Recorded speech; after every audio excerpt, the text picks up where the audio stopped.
people, how you doing? It's been a long it's actually been a long week. I'm going to talk about a few things. I went live earlier, shortly ago, and the Fed just got through talking, and some interesting things happened as he was talking. Let's go over a few points. I'm just kind of just cutting in with this one. I'm having a difficult day today, good people. I'm not gonna lie.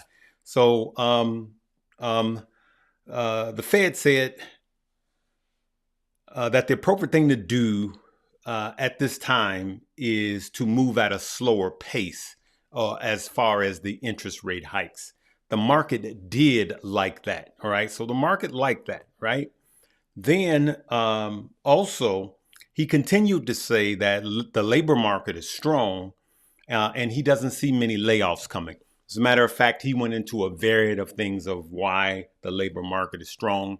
You know, people dying of COVID, not returning, older people retiring, people retiring early, people leaving the workforce. So the labor market is strong, not just because all the job demands have been met, but companies are also trying to keep good talent. They're actually raising salaries to keep good talent in. All right. So, you got to be thinking about that.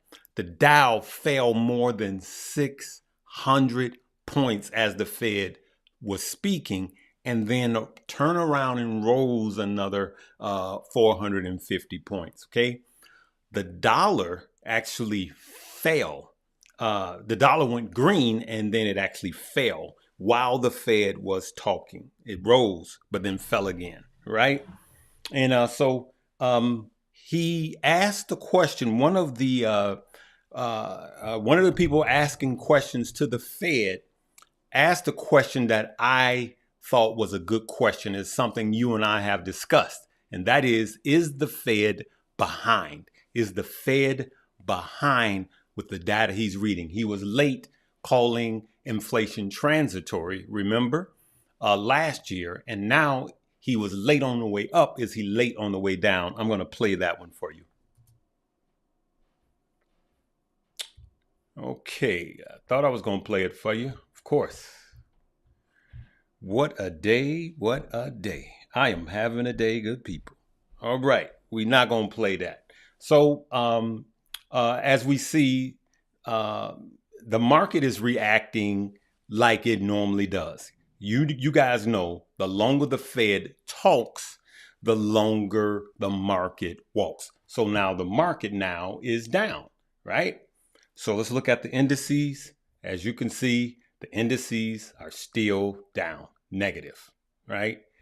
And so here we go. This is kind of like a pattern that we've been, in all this year. The Fed speaks, it's up, it's up, it's up, and then it tanks. And it always goes green before.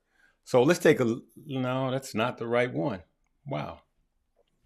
I'm trying to play this, for you guys. Of course, I had it queued up, and now it's not going to play.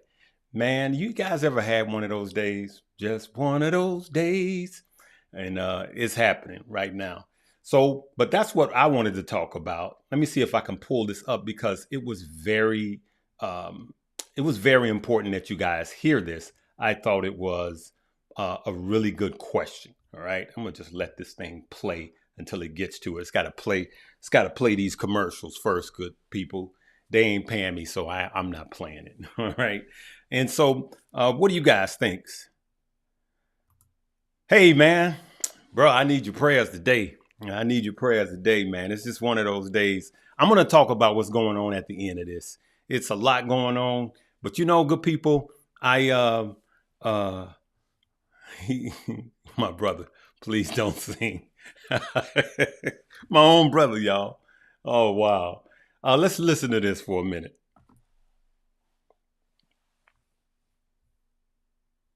About basically whether the Fed chair minded that the stock market is up a lot since the last meeting as he's trying to tighten policy. I'm not sure if you were satisfied with the answer. Never satisfied with the answer, but very satisfied that both you and Gary thought it was a good question. Look, here's the thing. The stock market, I think, is the least of Powell's problems. I think the bigger problem are the interest rates that I enumerated there earlier. Not to mention, I'm looking right now, Sarah, that the January 24, in other words, the end of the year for next year, is now trading in that 436 area right now, which is, remember, the Fed is at 5.15 for year end. So there. Yep. Still wrong video. We live, good people. This is the thing about being live. Had it queued up, but you know, it's one of those things. We ain't gonna trip on it, all right? So let's look at where we are. So as we can see here, the Dow ran up, right? Ran up, and just like I said, it fell. Let's look at it. It fell down. For those of you that had SQQ plays and you got out early, this wasn't so good, right? But then, and there's some people smart enough to play this to the T, literally minute by minute. And then look, it came back up, right? And so for those of you that know how to play those right on the minute, that's good for you. Hope you made money. Hope you made money on the way up. Hope you made money on the way down. Me, myself, like I said, I'm not into any plays right now because I'm just on the sidelines right now. All right. Somebody said they like my singing, Rodney, to my brother. Nah. All right. Hey, you know what? I need that, Johnny. Johnny, I appreciate that. You know, for those of you that are here for the stocks, I'm ending the stock portion right now, right? I mean for today. Okay, so if you don't want to hear what I gotta say, just sign off at this point. But I gotta talk about something that's real heavy on my mind, and that is this, right? And I know this is a financial page and all of that. I'm gonna talk about this very briefly. Man, we gotta wake up and realize that we got. So I had a gentleman on early, Mr. Early Walker. He's raised so much money. No, let me take that back. He's never raised a dime. He's given his own money in the Chicagoland area. And he gives money to children of gun violence or people violence, right? And I know we have to be careful not to get caught up in these political talking points, good people. We have to not be in bed with these politicians, then they win, right? And someone said that there's no such thing as gun violence. Yeah, it is. We know that in most cases, there's a fool on the other end that pulled the trigger, and that's where the problem stems from, right? I never seen a bullet just jump out of a gun by itself with nobody pulling the trigger. I agree with that. And I agree that it's somebody else on the other end. But I'm in the middle. The problem is both, right? And so what kind of got me a little off today is we simply want to help these kids. That's it. We don't want to get into politics. We don't want to talk about that. We don't want to talk about this. And I know those of you, you know, I try to present things in a professional way. But the truth be told, I had somebody die in my arms on the west side of Chicago. And it was somebody I didn't know, had got shot in the stomach. And when I ran over to him as the gunman ran, because this person was on medication and he was off his meds and he just started taking money and throwing it. And these thieves found out and they went and tried to take his money and he was slow with getting it out. And I ran across the street to him. I just so happened to be over there visiting. And he literally took his last breath. He coughed up blood and died in my arms, right? And I'm just telling you guys that I've never witnessed anything like that. Your life is different, right? It don't matter what color you are. It doesn't matter if you believe in gun violence or mental illness. Because I got news for you. They both exist, right? But let's put the politics aside. What about the kids? What about the kids that we leave? We leaving, right? And then this pops up. I've been working so hard to keep you guys fed. It pops up 10-year anniversary of Sandy Hook.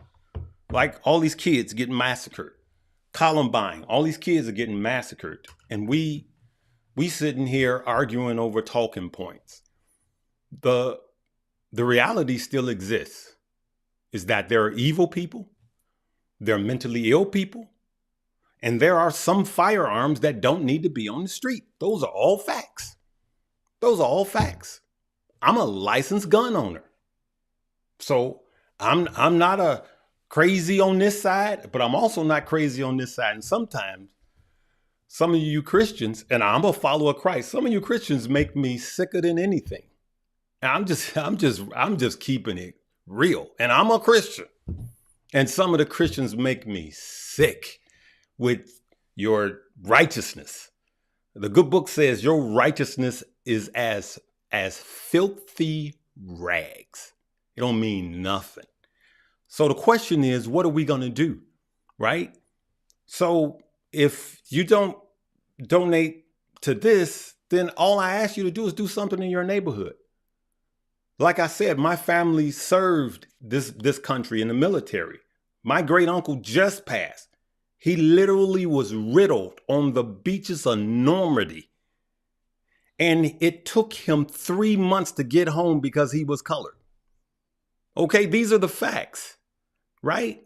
So now, does that make me love this country any less? No, I absolutely love this country. I love my brown brothers and sisters, my white brothers and sisters. It don't matter to me. And so now, because I came from Chicago, I'm never, ever, ever going to stop doing something from the communities that I come from. I've given away more than I used to make already this year. Because what good is life? Like I keep saying, good people, we all gonna be judged on how we treat each other. When we go to see our maker and I say, he's gonna say, what did you do to help others? I'm not gonna say, well, I didn't help that one because they were shot and they were killed and I didn't help the family because it wasn't gun violence, it was people. And I'm gonna sit there with my righteous self and he's gonna look at me like I'm crazy. You know, and I understand your comment when you said it's not guns, but that wasn't the conversation. The conversation is we have to do something. And when I was making $30,000, I was giving money. And I don't care if I make $3 trillion, I'm still going to give. And so that's all I wanted to say, good people. It's been a rough day for me, man. I ran downtown Chicago, got into an accident. Just had another phone call about a family member that wasn't good. And I work hard every day. Yesterday, I sat at this desk at 6:30 and I didn't even leave to go even use the washroom for 4 hours trying to get y'all fed. Like my wife is bringing me stuff down here. I'm just like chopping it up. And don't cry for me, Argentina. This is what I love to do. I love talking with you guys, but I don't know, sometimes stuff just get to me. I ain't gonna lie. When like we trying to do good, we trying to help people, literally help people. And I commend Early Walker because he's been doing it himself for 10 years. And if you can, give, and if you can't, don't. But just don't hijack the conversation. Okay. Man, I love each and every one of you guys from all around the world, man. And I'm going to tell you guys this. Get on planes, trains, and automobiles and talk to people, especially people that don't look like you. Talk to people, man. I've been all over this world, man. I've been to Europe. And I love it. Love it, man. I've been in the countrysides of Ireland. I love talking to people. It's not what the news media tell you. It's about people, right? And go see people, because at the end of the day, man, all you got is legacy. All right. So that's what I'm gonna leave it with. I'm sorry, good people. This is it's just heavy today, right? And I hate feeling defeated. I'm a fighter. I just hate feeling today. I feel a little defeated, man. I'm gonna play this 1 minute clip. If you guys can do something, please do. And I am gonna do something. And just want you guys to join with me. Like always, I do consider it an honor and a pleasure. I'm spending more money now to do a new set for you guys. I want to bring you guys the best in quality audio, video, information. And hey, one day my dreams is to rival like CNN and Fox News and those type of deals. Um, so just come to the show some love. Hey man, I love you guys, man. That's what I like about this family, man. I like it when my guy with the cowboy hat comes on. He don't look like me. And that's what I love about it. We don't care over here. We don't care about your age, your sex, your race. We don't care. We just a family. We just a family that's looking out for one another. And there's some days I feel like I just need to just tap out. Like, I just want to like, man, it's just too much. Like, but then, you know, I made a vow to some of you guys. I spend time on literally farms out, like farmers and stuff. I like to go visit and see people that do things polar opposite of what I do. So I could, you know, get into their world. And there's people hurting all over the world. I mean, there's people that are dying from guns that are white. There's people that are suffering from poverty that are white, that are black, that are Indian, that are Mexican, but we have to understand. Thank you, Rob. As a matter of fact, I'm giving that to the kids. I appreciate you, every dime of that, and then some. I'm gonna do something myself. I'm gonna play this video, good people. It's Christmas season, and all we want to do is help these kids have a Christmas. Help a little girl that just watched her mother get gunned down. At least give her a teddy bear so she could have some hope. And then we're trying to hook them up where they can get some mental help also. I love each and every one of you guys. I consider it an honor and a pleasure to sit in front of you guys. I'll probably see you Friday, all right, good people? Love you guys. My name is Early Walker, for those of you that don't know. And I have been doing this for the last 10 years. So basically, what we've done is we've targeted kids who have lost their parents due to gun violence here in Chicago. As you all know, we have a huge pandemic as it relates to gun violence. And so basically, we've changed that mind frame. You know, this will be usually the first holiday that they're spending without, you know, their particular parents. And so basically, we try to offset that to make their holiday a little better. So our mission has just grown. It's grown so much more to where now we need help. You know, I've been doing this on my own for 10 years, but we've got 100 kids that we need to take on a shopping spree. We need to take Christmas that have lost their parents due to gun violence. Right, and so 30 seconds. Yep. We are calling on help. So we appreciate this. We appreciate you, Larry, for that.